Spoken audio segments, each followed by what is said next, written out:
ତ କଲରା କାହାକୁ ଖାଇବାକୁ ଭଲ ଲାଗେ, ପିଲାମାନଙ୍କୁ ତ ଜମାରୁ ବି ନୁହେଁ। ସେଥିପାଇଁ ମୁଁ ଆଜି କଲରା ଆଉ ଆଳୁର ଗୋଟେ ବଢ଼ିଆ ରେସିପି ବନେଇବି, ଯେଉଁଟାକୁ ବି ପିଲାମାନେ ବି ଖାଇପାରିବେ, ସମସ୍ତେ ଖାଇପାରିବେ ଆଉ ପସନ୍ଦ ବି କରିବେ। ତ ସାଙ୍ଗମାନେ, ମୁଁ କଲରାକୁ ଏମିତିକା ସରୁ ସରୁ କରିକି ପ୍ରଥମେ କାଟି ନେଇଛି। ଆଳୁକୁ ବି ସେଥିରେ କାଟିକି ପକେଇବି। ଆଳୁ ପକେଇଲେ ଭଲ ଲାଗିବ, ଖାଲି କଲରା ପକେଇଲେ କ'ଣ ଭଲ ଲାଗିବ ନା। ପିଲାମାନଙ୍କର ତ ଜାଣିଥିବେ ଆଳୁଟା ନିହାତି ଦରକାର, ସେଥିପାଇଁ ଆଳୁକୁ ଏମିତିଆ ସରୁ ସରୁ କାଟି ନେଇଛି।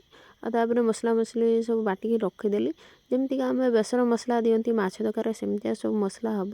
ଏବେ ତ କଡ଼ା ତାତିଗଲାଣି, ସେଥିରେ କିଛି ତେଲ ପକାଇ ଦେଇକି କାଟିକି ରଖିଥିବା ପିଆଜ ଆଉ ତେଜପତ୍ର ଆଉ ଶୁଖିଲା ଲଙ୍କାକୁ ପକାଇ ଭଲସେ ଭାଜି ନେବା, ଯେମିତି ତାର ପିଆଜର ଗନ୍ଧଟା ପଳେଇବ। ତାପରେ ଏଠିକି ବାଟିକି ରଖିଥିବା ମସଲାକୁ ଦେଇକି ଭଲ ଭାବରେ ଟିକେ କଷି ନେବା। ଭଲ ଭାବରେ ନିଏ, ବେଶୀ କଷିବା ଦରକାର ନାହିଁ।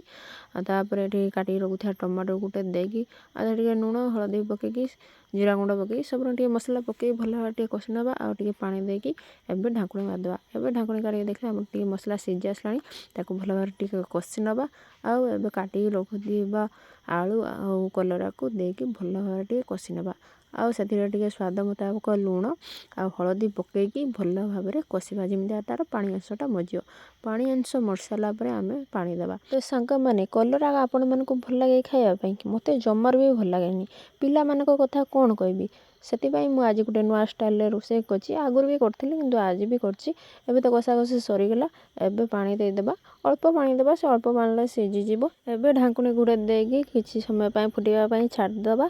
ସାଙ୍ଗମାନେ, ମୋତେ ତ କଲରା ଠାରୁ ନିମ ପିତାଟା ଖାଇବାକୁ ବହୁତ ଭଲ ଲାଗେ। ମୁଁ ବହୁତ ଅଲଗା ପ୍ରକାର, ସେଥିପାଇଁ ମୋର ସବୁ ଉଲ୍ଟା ଉଲ୍ଟା କଥା। ଆଉ ଆପଣମାନଙ୍କୁ କେଉଁ ତରକାରୀଟା ବେଶୀ ଭଲ ଲାଗେ? ନିମ ପତ୍ରଟା ଭଲ ଲାଗେ ନା କଲରାଟା ଭଲ ଲାଗେ? କମେଣ୍ଟରେ ନିହାତି ଜଣାଇବେ। ଏବେ ଆମର ତରକାରୀ ପ୍ରସ୍ତୁତ ହେଇଗଲାଣି। କାଟି ରଖୁଥିବା ଧନିଆ ପତ୍ର ପକାଇଦେବି, ଆଉ ସେଥିରେ କିଛି ଗରମ ମସଲା ପକାଇଦେଲି। ଧନିଆ ପତ୍ର ପକାଇବା କିଛି ଦରକାର ନାହିଁ, ବାଡ଼ିରେ ଯେହେତୁ ହେଇଛି ସେଥିପାଇଁ ମୁଁ ଟିକେ ପକାଇଦେଲି। ଆଉ ମୋ ଭିଡ଼ିଓ କେମିତି ଲାଗିଲା ଗୋଟେ ଛୋଟ ଲାଇକ୍ କରିବେ, ସେୟାର କରିବେ, କମେଣ୍ଟ କରିବେ। ଚ୍ୟାନେଲରେ ନୂଆ ଥିଲେ ସବସ୍କ୍ରାଇବ୍ କରିଦେବେ। ରହୁଛି ନମସ୍କାର, ଜୟ ଜଗନ୍ନାଥ।